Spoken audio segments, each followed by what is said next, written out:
आज आपल्याला ओल्या नारळाची खमंग चटणी करायची आहे।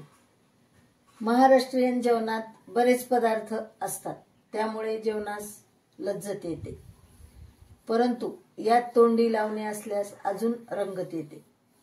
यापैकी आज आपण ओल्या नारळाची चटणी करणार आहोत।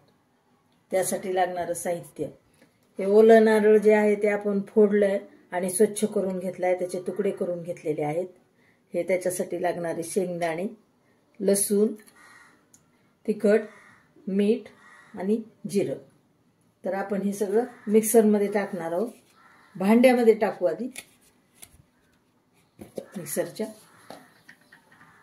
हे आपण खोबरे टाकून घेऊयात, शेंगदाणे, लसूण,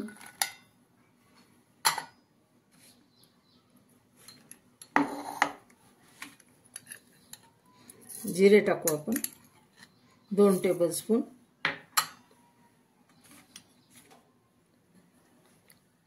तिखट टाकणार आहोत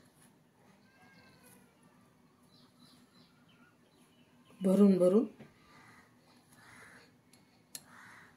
3-3.25 ह्या स्पूननी।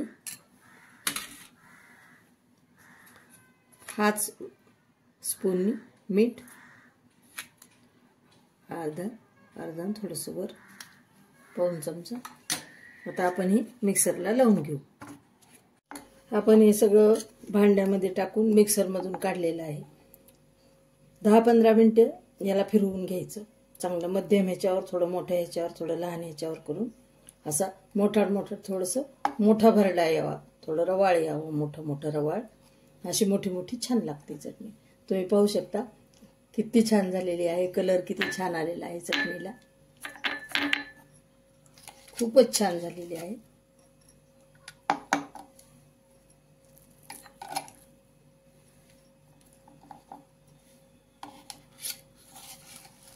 अशा प्रकारे ही सगळी भांड्यातली आपण, किती छान चटणी झालेली आहे बघा, पाहू शकता। कलर पण आपला छान आलाय।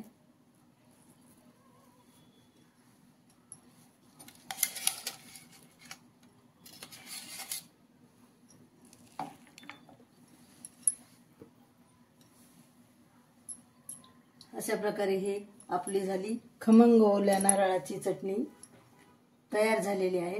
ही जेवणात अत्यंत रंगत वाढवते। नक्की करून पहा, सबस्क्राइब करा, लाईक करा, शेअर करा। आपला वेळ काढून व्हिडिओ पाहिल्याबद्दल धन्यवाद।